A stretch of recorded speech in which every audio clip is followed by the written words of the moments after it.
eloko ya liboso d'abord na koloba étant que leader d'opinion na gouvernement oyo ebimi eza gouvernement moto zeliango mingi pe umeli. En tout cas na kosenga d'abord na kosenga nano merci d'abord na chef de l'État parce que suka gouvernement ngo sali nini ebimi. Parce que gouvernement oyo ebimi toza na besoin ya résultat. Gouvernement oyo ebimi toza na besoin ya résultat. Tokosenga d'abord nani président de la République Fachi Beton merci par rapport à ba ministre mususu oyo to senga ki il fallait batikala. Eza lokola ministre na biso ya fonction publique wana vraiment coup de chapeau na président de la République hein nani ministre na biso nani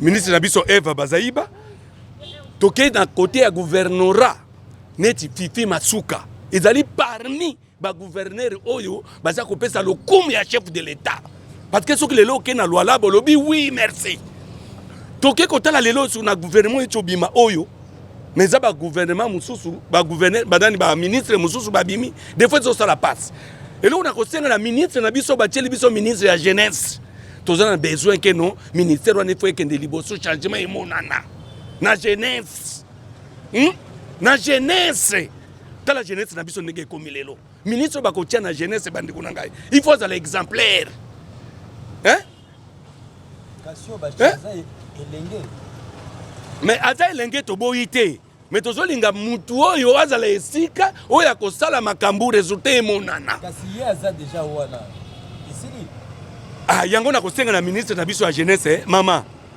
osala misala emonana kombe ya mokonzi ya mboka ekende likolo tozotala lelo par exemple lelo nani bazongisi les ministres na biso nani ministre batie na économie azali ministre tango azalaki na budget toyebi misala oyo asalaki na budget bato tuba mukoko samba bato nyoso tuba sepelaki nde eloko toza nango besoin bato lokola bango et puis président qui kotika la biso nani a reconduire ministre na biso ya nani ya fonction publique hein wana c'est un bosseur c'est un travailleur.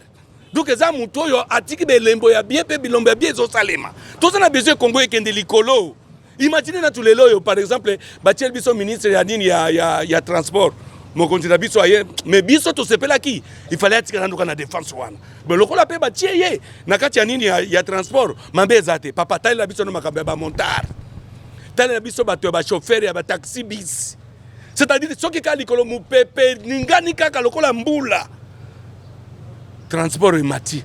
C'est-à-dire chaque mutation de transport c'est l'opposant à yé. C'est comme si le pays ici n'est pas gouverné, c'est comme s'il n'y a pas la loi. Bateau bazali censé par exemple yako respecter mibeko. Mais tout ça comme on a un général. Attends nzela boy même code de la route ayebi angote azu na sens unique. Okomona député bateau bazwaka ba loi. Okomona nzela code de la route ayebi azu na sens unique. Même ministre. Mais c'est une honte.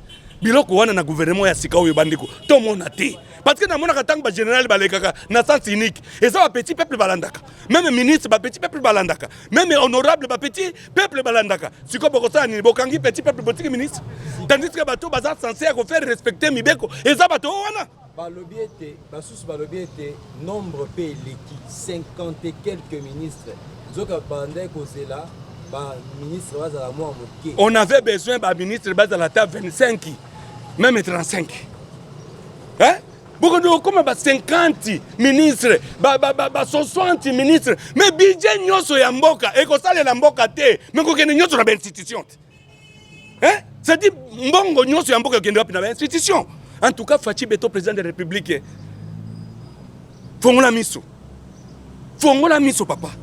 Bien tout ça, on est des simples artistes et comédiens. Tout ça, na muto ba tiel biso na culture kuna. Ezate ke ministre aye pona ko bundisa biso ba artiste. Ayande atala keno culture ya Congo e kende liboso. Plato biso ba artiste to na mikakatano ye asunga biso po makambo e kende liboso. Ezate ke oza ministère ya culture ale yo komi guerre na ba artiste.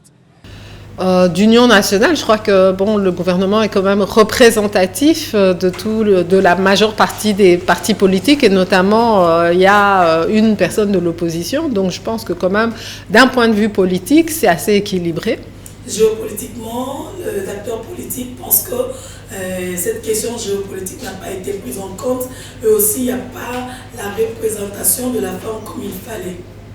Géopolitiquement, le problème, c'est que le Congolais a perdu un peu sa culture. Il va dire que ces gens-là sont de l'espace Kasaï, mais Kasaï n'est pas une tribu. Okay? Donc il y a des Anamongo au Kasaï, il y a des gens qui ont des noms de Luba, mais ils sont de Litori ou bien ils sont de Kisangani. Donc on doit vraiment avoir l'appartenance tribale de chacun pour pouvoir dire que géostratégiquement, c'est soi-disant 60% du Kasaï ou je ne sais quoi. Alors nous, groupement des femmes politiques indépendantes, nous avions souligné la flagrance contre la Constitution en disant que jusqu'à présent, on n'a pas encore eu un gouvernement paritaire. On a 2 lois de la Constitution et des lois, d'autres lois qui en découlent, qui demandent à ce que le gouvernement ou toute institution de la République soit paritaire. Donc normalement, on aurait dû avoir autant de VPM femmes que hommes, autant de ministres d'État hommes que femmes, autant de vice-ministres, en tout cas, bon, voilà.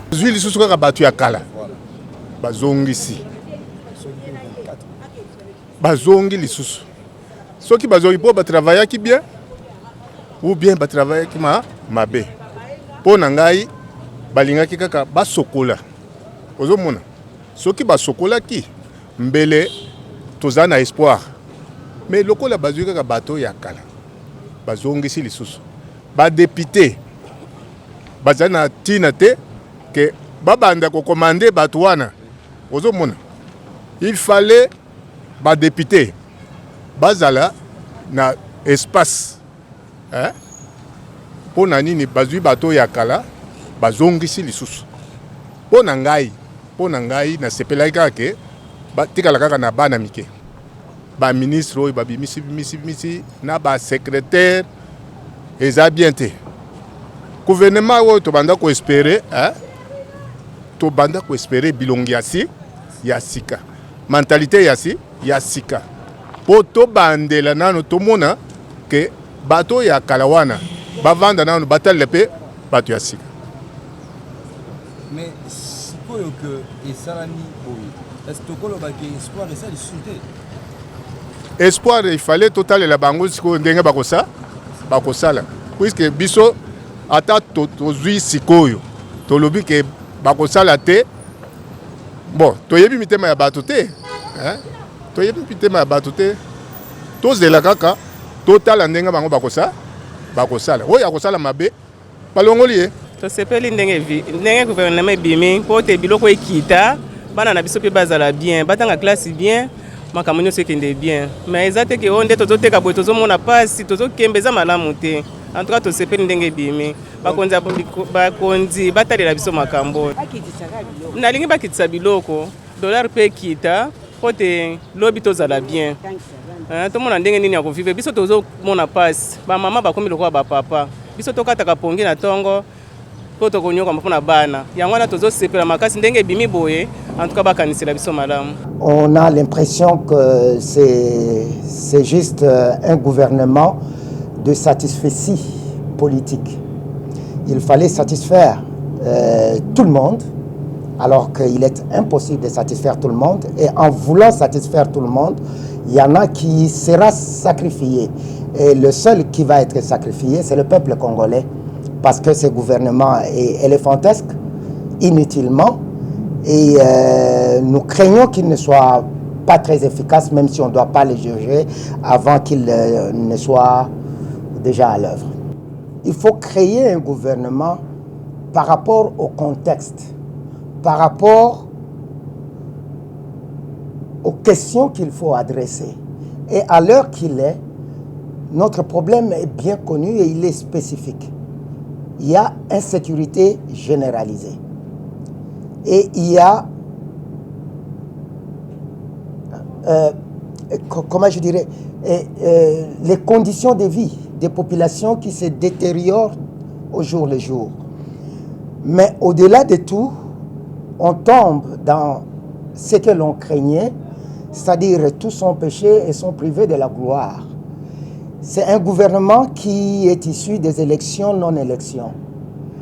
Et pour ce faire, ayant créé ce monstre qui est l'union sacrée à plusieurs têtes, il est impossible de constituer un gouvernement objectif qui devrait adresser exclusivement les problèmes auxquels le pays fait face. Et ici, on est obligé de satisfaire toute cette marmaille de personnes et qui tous n'ont pas la même idéologie et qui tous n'ont pas le même objectif en venant au pouvoir, lequel sinon, et on est en difficulté. Je pense que notre problème risque de ne faire que commencer. Notre point de vue a toujours été que le chef de l'État prenne la mesure de la chose. Le pays est en guerre. La situation sociale des citoyens est catastrophique. Et que le chef de l'État comprenne que la fissure sociétale qui s'agrandit au jour le jour ne peut même pas aider son œuvre. Et que pour ce faire, il est important de mettre tous les égos de côté et de voir et ne voir que l'intérêt de la nation. Et cela ne peut passer que par l'unité renforcée de la nation, la cohésion renforcée de filles et fils de ce pays. Et cela ne peut se faire que si le chef de l'État décide enfin de manière désintéressée à mettre tout le monde autour d'une table, autour de lui, pour discuter des problèmes sérieux du pays.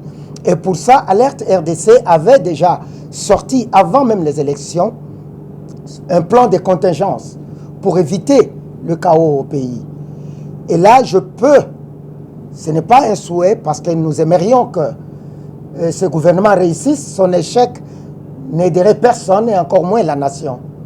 Mais nous continuons à craindre que ce gouvernement ne soit pas efficace au regard de sa composition, au regard du nombre de ministères inutiles pratiquement. Et on aurait attendu moins de 25 ministres, ou aux alentours, pour en faire trop, aux alentours de 25 ministères. Et avec des tâches bien spécifiques.